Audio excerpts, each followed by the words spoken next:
HACCP veut dire, tout d'abord, sachez que c'est de l'anglais. Cela veut dire Hazard Analysis Critical Control Point. En français, ça signifie tout simplement l'analyse des risques ou des points critiques pour la maîtrise. C'est donc l'analyse des points qui sont problématiques ou qui peuvent apporter des problèmes par rapport à l'hygiène alimentaire. En somme, la méthode HACCP est une méthode ou une démarche systématique et rationnelle de la maîtrise des dangers pour garantir la sécurité alimentaire d'un produit.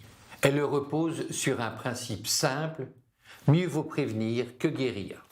Il faut comprendre assez vite qu'un client qui aurait pu avoir une toxi-infection alimentaire et qui aurait pu porter plainte ou apporter une image négative à votre restaurant est à ce moment, on va rentrer dans un aspect un peu particulier, les responsabilités des uns et des autres face à un client qui aurait été intoxiqué.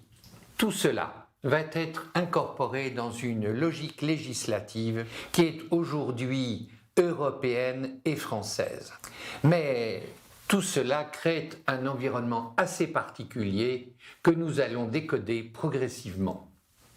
La méthode HACCP est intimement liée à la sécurité des denrées alimentaires. Cependant, son application ne se limite pas au secteur agroalimentaire. Elle est aussi appliquée dans d'autres domaines d'activité comme, entre autres, l'industrie aéronautique, l'industrie chimique ou encore l'industrie nucléaire. C'est uniquement la nature des dangers qui change d'un secteur à l'autre. Le principe reste le même. Et bien maintenant, récapitulons les points importants. 1. HACCP est l'abréviation de Hazard Analysis Critical Control Point. 2.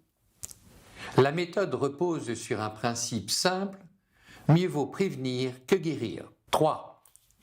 La méthode HACCP est intimement liée à la maîtrise de la sécurité des denrées alimentaires. 4. Prendre conscience de sa propre responsabilité, que ce soit en tant qu'employeur ou employé, en ce qui concerne la législation et les obligations de chacun. Je vous invite à réfléchir maintenant sur ces points importants que nous venons de voir et qui vous permettent de mieux comprendre la définition de la méthode HACCP. Je vous invite à cliquer sur la prochaine vidéo.